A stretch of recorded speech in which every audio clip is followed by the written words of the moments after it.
Hello, good morning, everyone. Susan Brennan here for our weekly episode of Growth and Grace. And I'm still waking up a little bit this morning. It's a little early, but it's been a great day, and I feel like my cat has been especially funny this morning. So it's really been entertaining, and I'm watching him now climb and lay down on top of the boots that I'm wearing today. It's so stormy and windy and rainy, and I love it. And I'm ready for the sunshine to come back. So, give me some hearts if you are also a sunshine person. Like, just kind of throw some hearts over there. I am ready for that weather to come back. So, we're going to dive in this morning. I kind of prompted you a little yesterday about what we're going to cover. And it's a topic that's been coming up for me lately in my own life personally, but also in like several conversations I'm having. It's been this theme that's sort of woven throughout around stuff that's coming up in business or life or whatever, and then realizing kind of the root cause is actually this like need or desire for other people to like you, for like everyone to like you. Like it stems it's the stem of a lot of things that come up. So today I'm going to combat that and talk about why it actually does not matter, and why we don't need everyone to like us, and why it's actually really great when not everyone does. So here's my reasoning for that. And good morning, Amy, Debbie, hi, hey ladies, I see you guys jumped on there for a moment. The reason why it's so great, it might kind of sound a little contradictory, but it'll make sense. Just trust. The very first reason why it's exhausting. That sentence came out a little faster than I was expecting. The very first reason why is that it's exhausting. There we go. There we go. It's exhausting to have everyone like you. And here's why. Because one, you're going to have to be different around every single person, because every person in your life is going to like you for different reasons, right? So if you're trying, if your interaction is being led with, gosh, I hope they like me, you're going to be trying to do things or say things or be a certain way in order to cause that reaction in them. And it's exhausting. It's not who you really are, right? Like you're trying to be something to get a reaction from someone. First of all, you don't even know if that's for sure what they want. That might be what they're portraying. That might be what you think, but that might not be actually what they're looking for in a friendship or a relationship, right? And I can say very clearly, I have walked that road before in a relationship, trying to be what I thought he would want. And it wasn't what he wanted, and it wasn't who I was. It's like neither one of us were happy.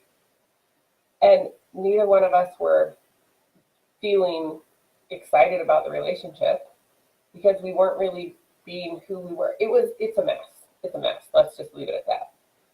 Lots and lots of lessons learned in that one. But what really, and I made notes last night, so I'm like, I really want to make sure that I like touch on these things. But it's really draining. Hey, good morning, Gary. I see you just hopped on. Hey there. It's really draining because you're not being authentic to who you are. And it's really, what I found for me is that when you are trying to be what you think everyone else wants, then you also have to remember, okay, now who was I trying to be around this person? Because you want to stay like somewhat consistent, right? You're trying to get those people, like you want everyone to like you, so you're trying to get them to like you, so you're trying to do a certain thing or be a certain way, but then you got to keep track because it's not really you. When you're really you, you don't have to keep track of any of that because you just show up and you are who you are and kind of like take it or leave it, and this is who I am. I'm gonna put a little pause on this for a moment because it's also very important to remember, yes, of course, there's going to be different people who bring out different aspects of your personality. I was chatting with a girlfriend the other day, and she's like, I'm not super spontaneous, but like when I'm around certain people, it kind of brings it out in me. It's not that she's pretending to be spontaneous around them or she's pretending to not be spontaneous around other people.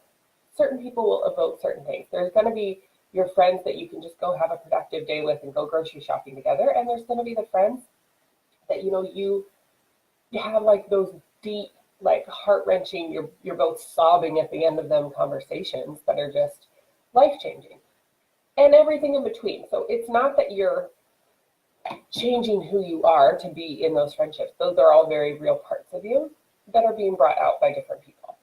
Okay, we good? We're good on that? Okay, I'm gonna unpause now and back to the point of how exhausting it is to pretend to be someone you're not, to try to get someone to like you. So just trying to keep track of who was I around this person, who was I around this person, that's draining. But also it's draining trying to manage other people's reactions, right? Like we can try to gauge things, and goodness knows we've all had the experience of, feeling like I gotta walk on eggshells around that person. I don't know how they're gonna respond. I used to be the person that everyone had to walk on eggshells around because I was offended by everything. Everything offended me. Like all of my highest alarms went up when someone would say something directed at someone else. I would get so offended. You guys, talk about exhausting. I lived a lot of my life exhausted. I'm realizing now, saying this out loud, I'm like, wow, that makes sense. So here are just some quick ways to let go of the exhaustion, is to stop trying to manage other people's reactions. They might not like who you're showing up as when you're showing up as your true self. They might not like it. People don't. You guys, there are people who didn't like Mother Teresa. Okay? Like, you're not going to be able to please everybody. There's always going to be someone who is totally, fully in agreement with you, and yes, and that's it. And there's going to be people on the polar opposite side who cannot believe, they cannot fathom that someone could possibly be dumb enough to think that. Right? Like, for everything, it doesn't matter what you're talking about. It doesn't matter if you're talking about a certain lifestyle or certain eating habits, or whether or not to watch the Super Bowl, or what the best part of the Super Bowl is. Is it the commercials or is it the game? Like, it doesn't matter. There are going to be people, and it doesn't have to be like a highly, I'm blanking on the word right now, but it doesn't have to be a highly triggering, like, political agenda that's getting people hyped up. Like, sometimes it's really simple things that you wouldn't think would cause alarm in people. But boy, people have opinions on everything. So be who you are, be authentically who you are, because that's the easiest way to live. It's the simplest way to live, because you're not trying to track a bunch of things and manage a bunch of things that you really actually can't manage in the first place. So that's the first very main point, is just the exhaustion of trying to be someone you're not. But the second point that I want to point out, here's why you don't actually want everyone to like you. And it's going to sound a little bit selfish. Maybe it is. It might be a little selfish. But we're going to take a quick dive into the 5 love languages. And if you're not familiar with that, I highly recommend just look up 5 love languages and take the quiz. Find out what your love languages are. It's so helpful in every situation. It doesn't even have to be related to a romantic relationship, although definitely helpful to know that and know what your partners are. Although, I just said although a lot of times. I really am still waking up this morning. It's a great morning to be awake. Now it's time to actually be awake. Susan, come on. Woo! When you take the 5 love languages quiz, it's super insightful to learn about yourself and how you respond to different things. I swear, while I was reading the book, I just kept thinking, is he like inside my brain? This is exactly how I think and how I feel, and oh my gosh. One of my love languages is quality time. Like, it is, I love spending time with people, and I love getting to know people, and I love like just doing life with people. However, here's the thing. If you're living a life where you're trying to get everyone to like you, and then everyone wants to spend time with you, it's exhausting. It's just this theme of exhaustion you're seeing kind of throughout the whole thing. That's why you don't really want or need everyone to like you. It's because it's exhausting trying to manage that. And it's when when you're going for the masses like that, it all ends up being surface level anyway. You can't go to the depths with the masses. You just can't. And Emily, I'm just seeing your comment. Definitely grab it. At the very least, go take the little quiz online. There's little snapshots about each type. 5lovelanguages.com, and I think it's actually the number 5lovelanguages.com. It's like a 10-minute quiz. So definitely go do that. It's so insightful, and there's no wrong answers, which is the best kind of test. It's really interesting. So I'm excited for you to find out what yours are. It's interesting. But like you can't go to the depths with the masses, right? So who do you want to take to the depths with you? Like, who do you want to really go there with? Who do you want to surround yourself with, where you're in this, like, just, it's like you get to go to the depths with each other, but you're also like raising each other higher than any other relationships in your life. Like those core people who bring out the best in you and who help shape you and who help you work through things that are not necessarily working in your life, and whether that's letting go of like toxic relationships, whether that's helping you with your like internal self-talk and helping you start to speak differently into your life, whether that's just like going through emotional things and you just want someone there who's going to support you out of it and not support you into it further. Right? I don't want people who are going to play into my victim mentality and agree with my sob story. I want people who are going to say, okay, got it. I hear you. Like, that's real. You get to experience your emotion. And I care enough about you to not let you stay there. So, like, let's shift out of it. Those are the kind of people I want in my life. Even if, I'm going to give a little caveat here. In the moment, sometimes I don't want those people in my life, right? Like in the moment, sometimes it's painful when you want to be in your sob story for a second, or you want to keep making the excuses as far as why you're not moving forward on that thing. You guys, I'm an accountability coach. Like that's what I do. I help people move through their stuff. Let me tell you, I get stuck in my own stuff sometimes. We all do. Like we all at some point in some arena of life, at some, as we keep up leveling, like we all hit a sticking point. Every single one of us, you guys, I work with very high level people. I work with people in a variety of industries. We all have our sticking points. So don't think for a second you're the only one. And don't think for a second that they don't experience it. They do. I walk with them through it, and I'm so grateful for friends in my life who walk me through my own stuff. And sometimes it's really a super, super duper uncomfortable conversation, like uncomfortable to the point where, there's been times where I've literally been sitting on the phone with someone after they said something to me, a friend who said something out of love that they recognized wasn't working in my life, that I was acknowledging wasn't working in my life, and they're helping me through it. And they would say something. I've sat in very long, awkward pauses of silence, and they can just hear me stewing on the other end of the phone. Like like my jaw is clenched. I'm like glaring. My stomach's just in knots, right? Like I'm so uncomfortable. And God bless them, they stay with me. They don't hang up. They stick it out. They know me well enough to know, first of all, any response that I have is not directed at them. And I'm gratefully to a point where for the most part, sometimes I still have my reaction. But for the most part, my reminder to wrap it up, just went off.